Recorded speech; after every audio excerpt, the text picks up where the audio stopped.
Hi, everybody. Good evening and good morning, and welcome to the Rise of HXM, Human Experience Management. I'm your host, author and HR consultant, Lori Rudiman. HXM is the evolution of HCM. It's all about putting employees and their experiences at the center of everything.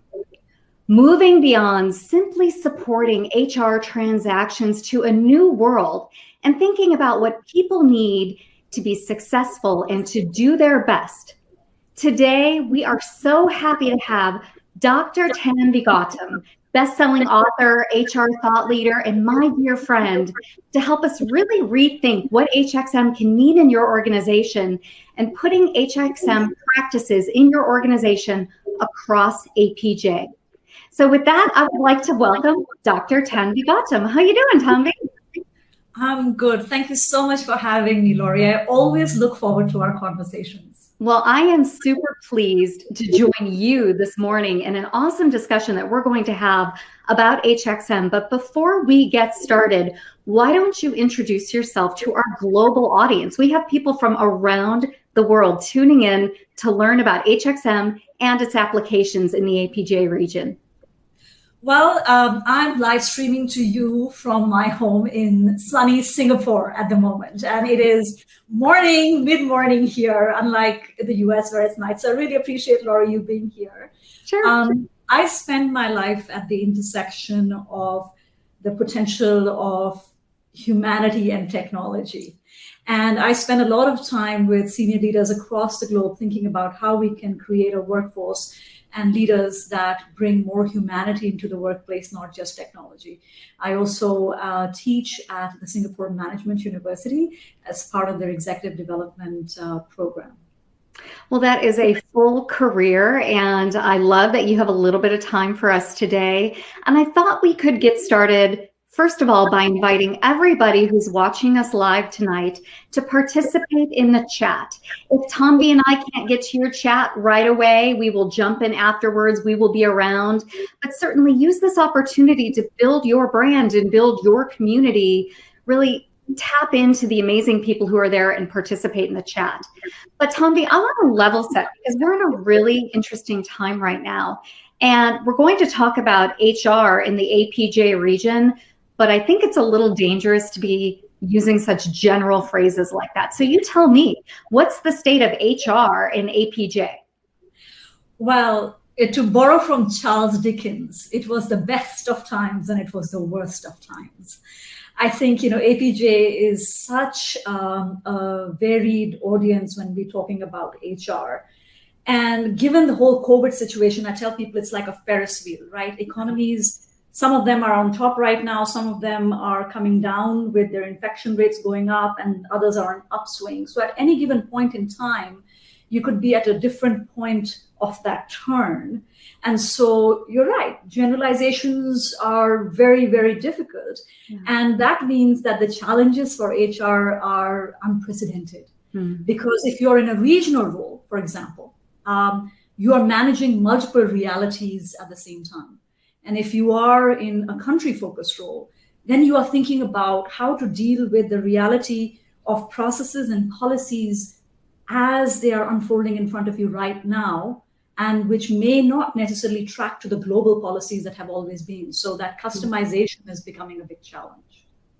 Really interesting. And I love the Charles Dickens quote, because I think that's something we can relate to in the HR community around the world, the best of times, the worst of times. And I wonder if there is any other topic that's more prominent than COVID right now, and what are some of the lessons that we have been learning, and what are the gaps that we've seen in terms of delivering on this idea, the HXM? I think the other topic is Bridgerton having another season, but I think that's confirmed. So apart from that, Bridgerton is coming back. It's got to come back. Right. So apart from that, I think the big conversation, there are a couple of trends that we can talk about. The one that I think is becoming very prominent is, how do we think and talk about performance? Yeah. Right. Because I think performance management was already in a state of transition pre-COVID, where we moved from that annual appraisal business to it becoming more frequent, just in time, all of that. But now when you don't have the workforce co-located, and everybody has gone digital, how do you define performance? How do you appraise performance? How do you support performance? I mean, these questions were always important. Now, having gone digital, the answers to these will need to be different than what we have had in the past. So I see that conversation really picking up. There are so many gaps when we think about the world of, human resources and how HXM could address those gaps. And one of the key components is really rethinking about your going from HCM, the old way of doing things, having a technology first approach that was really reliant on HR's input, HR's calendar, to really putting employees first. And you think that would be a theme in the world of COVID, but again, best of times, worst of times, I think some organizations are still challenged with this idea of putting workers at the center of their activities. What do you think about that? Absolutely. I mean, let's talk about two examples, all right, based right here in Asia. Let's talk about Mindtree, which I know they're using SuccessFactors, but even otherwise, they're an organization that's fairly respected for their practices. They have implemented the technology-based performance management system to create more transparency. And they're talking about something known as right to feedback. And that concept of right to feedback is one that creates a culture where the signal being sent to the employee is, we're actually interested in your career and creating a conversation that is not just a top-down. If I look at, for example, your performance, and if in the previous world we would say, your performance is 2 out of 5, you really should, how do you explain this? To turning it around and saying, well, if your performance is 2 out of 5, what should I be doing differently? What could I have been doing differently? Yeah. And that's where I think that right to feedback is such an interesting conversation, that had you been told in time, had you been supported, had you been given the resources, could it have been different? And so that co-creation is something we are seeing that is seeping in. But at the other end, one of my clients got fired on a Zoom call, right? And this is a high potential employee with stellar feedback, right? How do you even reconcile something like this? And both these realities coexist. So I think a lot of it just comes down to the leadership and culture in the organization. Really interesting. Well, I think about the phrase EX that's being used around the world, employee experience. And first of all, that's such a subjective phrase, but second of all, it means different things to different people in different regions. So let's level set again. What do you think EX means in the ever burgeoning APJ region? Yeah, I think the employee experience conversation here right now is very much in alignment with how can technology be leveraged, right? So whether Mhm. it is paperless recruitment or onboarding, or how can we have the pulse of the organization. So there's a proliferation of these apps we see, which is trying to get sentiment analysis from the workforce at any given point in time. So I feel like, what does this really translate to for an organization? We will have to wait and see how it explodes. But the consciousness and awareness that technology can and should be leveraged to create a seamless employee experience is very high. I think there is a huge recognition that when you are using apps on your phone and you're able to get data and access seamlessly and instantly, and then you walk into an organization that's working with a legacy system, that experience is so jarring that it is really something that the HR professionals are thinking about as to how their technology can catch up to provide that experience for the employees where they feel seen, heard, and understood in the times of COVID. I love that. As we look to the post-COVID world and we think about EX, we dream of a world where people are vaccinated, they're no longer sheltering in place, they're no longer sheltering in their jobs, and they actually exercise their right as consumers of work to go and find work that aligns with their personal vision, their mission, their value in life. What do you think the post-COVID world looks like, and does EX change in the APJ region?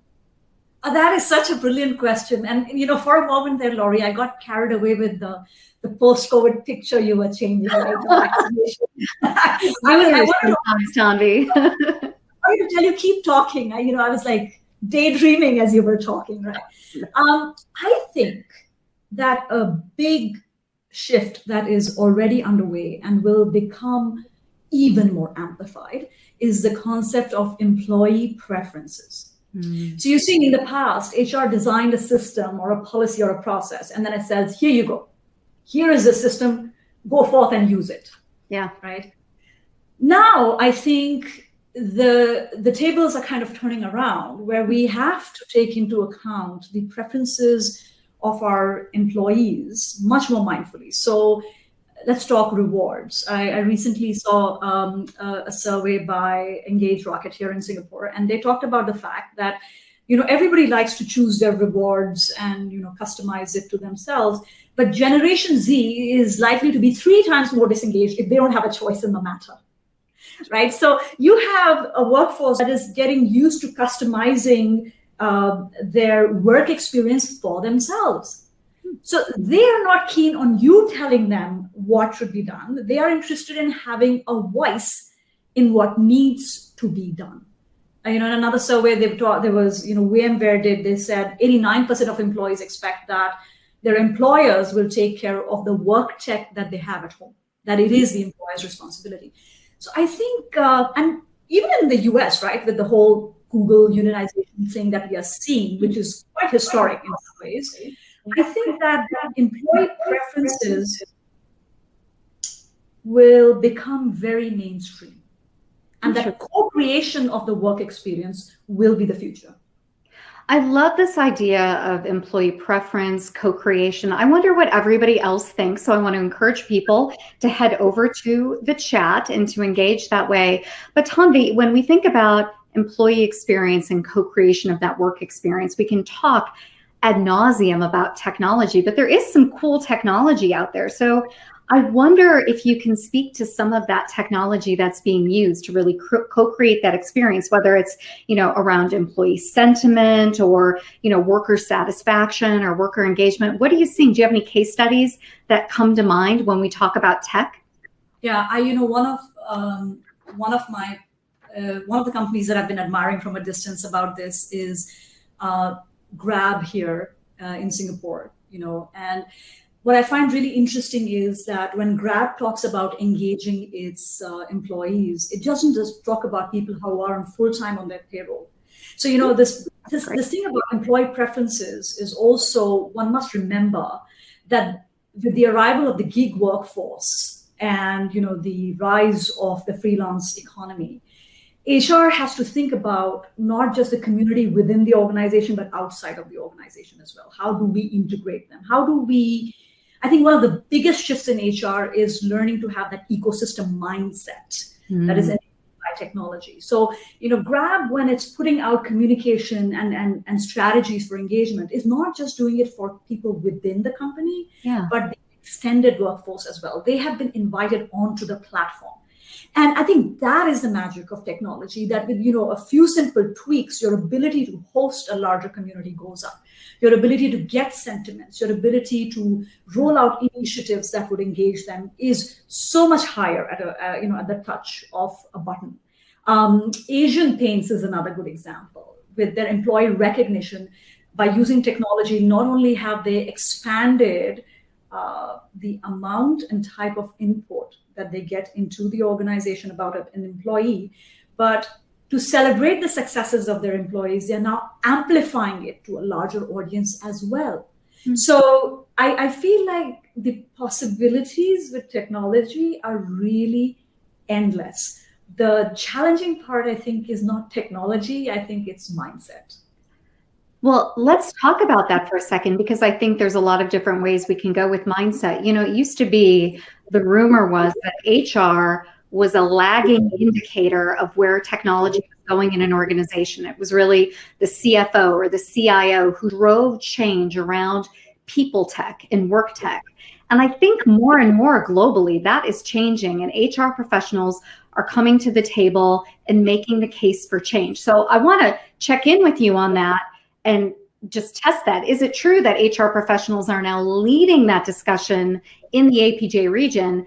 And if they are, do they come with data? Do they come with, proof of ROI? Because what's the ROI of treating someone like a human being?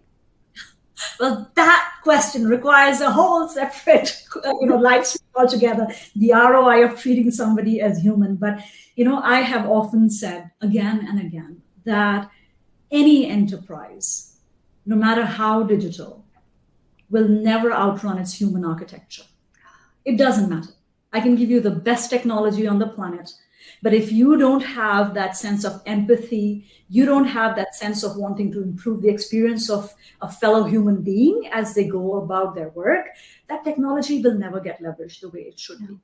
But here's the thing. So there are some interesting examples, right? So for example, Mandarin Oriental Hotel in Hong Kong saved, I believe, close to $5 million in recruitment costs by adopting technology and eliminating the excess and streamlining and all of that.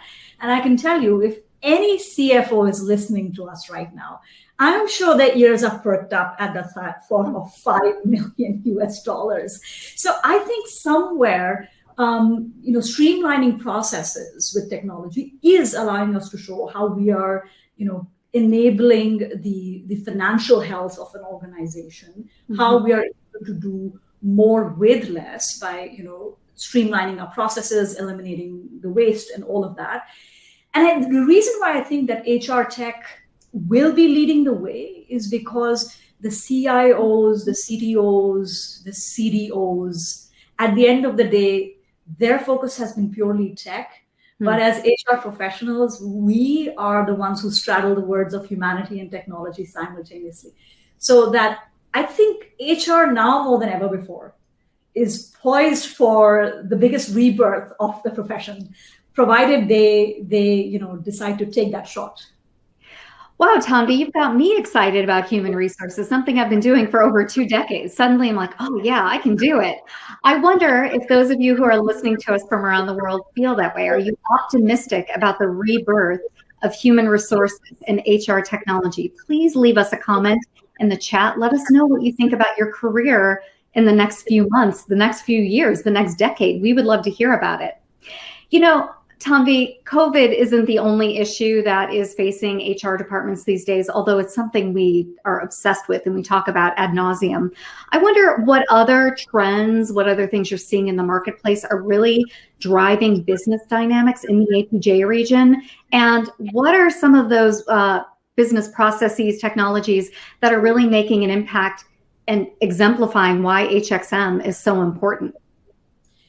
I think the big conversation when it comes to HR tech is asking ourselves, how can we make all the processes, whether it's L&D, like L&D, I think is another trend that is exploding in the region.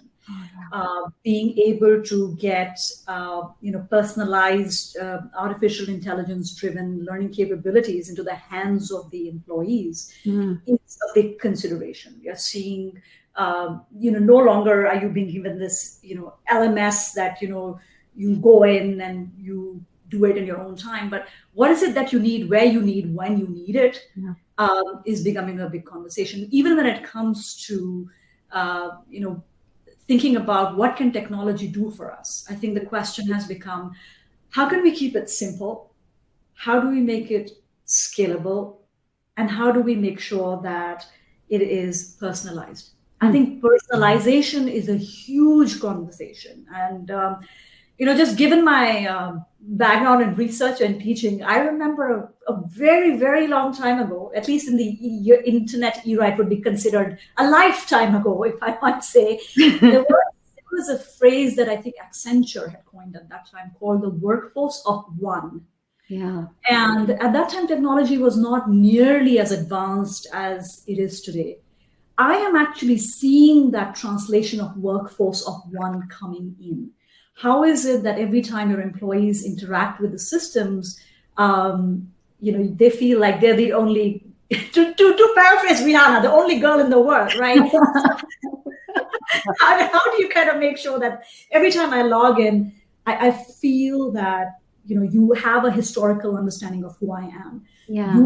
You are keeping in mind where I might be going next. So, it's coming down to things like, tailor-made learning paths, which are individualized to different people at different points of the learning curve, which I think is the magic of technology versus just dumping everything on them. And, what's the phrase they say there, Laurie, that, you throw something at the wall and see what sticks. Yes, spaghetti at the wall and see what sticks. Spaghetti at the wall, right. I mean, that is a very old school conversation. It just doesn't cut it like that. So I think personalization is a big trend that is going to pervade all systems, not just learning and development. I think even when it comes to recruitment, when it comes to onboarding, how do you make me feel like I matter to you? I love that conversation around personalization. And years ago, when it started to emerge, we said, oh, it was the millennials that wanted personalization. And that's how we kind of describe that experience globally. And now we have a new emerging, cohort in the workforce, Gen Z, right? These younger workers. Do you think first of all, do you believe in generational discussions at work? And if you do or you don't, what role does a new generation play in driving some of this personalization? I think this is a great question for the chat, right? For people to say whether they believe in it or not. And I would say that it's not about, whether we are a believer or not a believer, but that there are people, when they come into the workplace, their preferences are colored by the era in which they grew up. I mean, I remember, the iPhone came out just around the time when my son was born. And he walked up one day to the television screen and he tried to swipe the screen, okay? And I had to introduce to him this concept of a remote control. He's like, what is a remote control? Because he expects everything to be touchscreen. Now, it is a reality that the cohorts in the workplace grew up with certain, circumstances and preferences, even in the employer-employee relationships, right? Keep your head down, get the work done. We used to talk about this concept of the iron rice bowl in Asia. The iron rice bowl is these jobs in the banking or foreign services or government services where your rice bowl will always be filled. Now you imagine that mindset as contrasted with the generation that's is setting up their websites and YouTube channels as we speak and believe in having a sense of agency and are very quick to jump ship if they need to. You have to respect that difference. And you have to bring everybody along. My trouble with the intergenerational conversation is too much expectation is being put on Gen X and older generations to understand the younger ones. I think it has to go the other way as well. Amen to that. As a Gen X lady, I want someone to feel my pain and get me. Absolutely. I'm with you 100%. So I wonder how many Gen Xers we have. We would love to hear from you in the chat.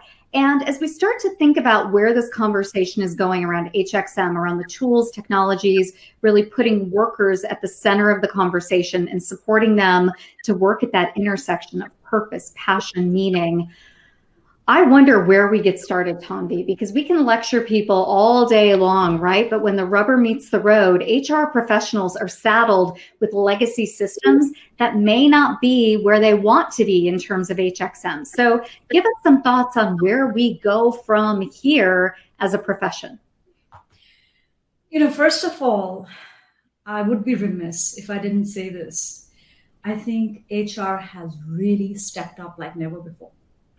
I think HR professionals are being courageous and they are being stretched in multiple directions.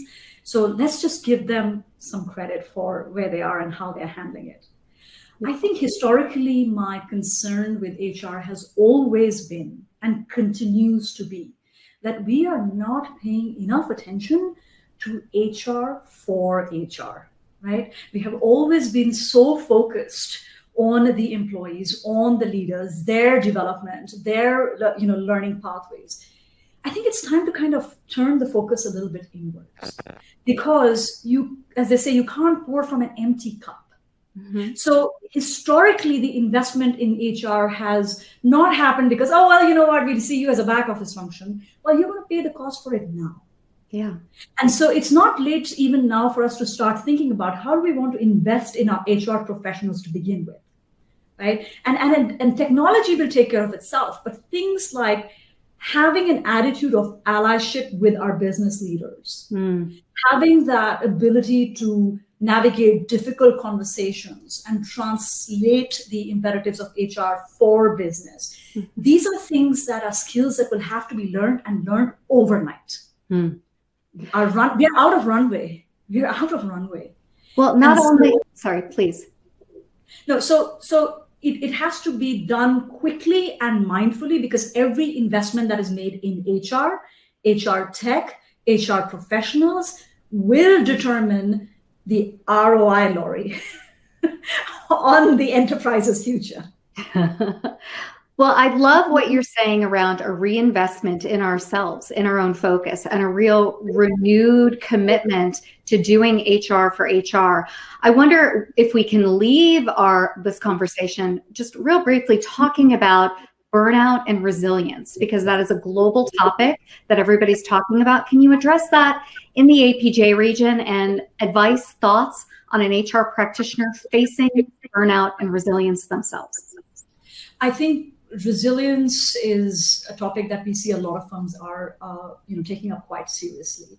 I think for the first time, I'm seeing posts from senior leaders around topics of mental health. Mm-hmm. We are finding that companies and HR heads are asking, yes, we are providing technology for work purposes, but how are we going to use technology to reduce isolation, which is a big topic. People are, sitting inside their homes. How do we make them feel connected?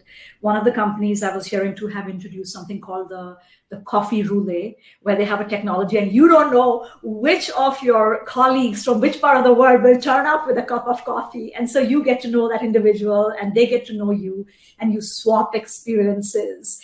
Or, like Corteva, which is a client of mine, they decided during Christmas they wanted to do a virtual Christmas tree competition in every home and see how they could bring together. Mm-hmm. So I think that the way we are addressing the issues of resilience is becoming a lot more open-minded around mental health conversations, something that has traditionally been a taboo topic in Asia in particular. And also HR starting to think about, how can I build that community, use technology not just for work, but reducing isolation and bringing people together in social ways. Really interesting stuff. Well, leave us with some parting words about your thoughts, your feelings around HXM, the promise, the opportunity in the APJ region. Yeah, I guess I just want to say that, the time is now or never. I think HR is in the spotlight, and we need to be making most of this moment. And at the end of the day, the more human a workplace, the greater the productivity, the greater the efficiency. If you get the humanity of the workplace right, everything else will take care of itself. Brilliant, Tanvi. Thank you so much for being our guest today. Everybody, you can find Dr. Tanvi Gautam online, anywhere, LinkedIn, Twitter. She's all over, just publishing really great insights. And we're just so grateful to speak with you today. And next week on our HXM journey, we have a wonderful guest by the name of Gary Ware.